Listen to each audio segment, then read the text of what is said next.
Praise the Lord. Hallelujah. ഇന്ന് നമ്മളിൽ ഓരോരുത്തരും പുറത്ത് ചിരിച്ചുകൊണ്ട് അകത്ത് ഭാരങ്ങൾ പേറി നടക്കുന്ന വ്യക്തികളാണ്. പ്രിയപ്പെട്ടവരെ, ഇന്ന് തിരുവചനത്തിലൂടെ ഈശോ നമ്മോട് സംസാരിക്കുകയാണ്. സങ്കീർത്തനം 55:22. നിന്റെ ഭാരം കർത്താവിന് പരമേൽപ്പിക്കുക, അവിടുന്ന് നിന്നെ താങ്ങിക്കൊള്ളും. നീതിമാൻ കുലുങ്ങാൻ അവിടുന്ന് സമ്മതിക്കുകയില്ല. പ്രിയപ്പെട്ടവരെ, ഈ തിരുവചനം കേൾക്കുന്ന ഓരോ വ്യക്തികളോടും ഈശോ പറയുകയാണ്, നമ്മൾ ഓരോരുത്തരും നമ്മുടെ ജീവിതത്തിൽ ഭാരങ്ങൾ ഉള്ളിലേറിക്കൊണ്ട് നടക്കുന്നവരാണ്, പുറത്ത് ചിരിച്ചുകൊണ്ട്.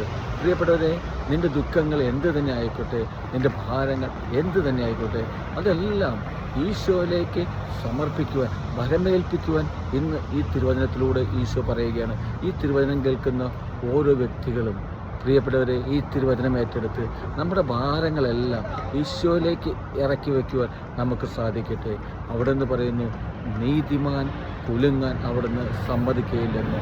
ഈശോ നമ്മളെ കാത്തോളം. പ്രിയപ്പെട്ടവരെ, ദുഃഖങ്ങൾ, ഭാരങ്ങൾ, അത് എന്ത് തന്നെയല്ല ആയാലും അതിനെല്ലാം ഉത്തരം നൽകുന്ന, അതിനെല്ലാം ആശ്വാസം നൽകുന്ന ദൈവത്തെ ഈ തിരുവചനത്തിലൂടെ നമുക്ക് കാണുവാൻ സാധിക്കും. ഹല്ലേലൂയ. ആമേൻ.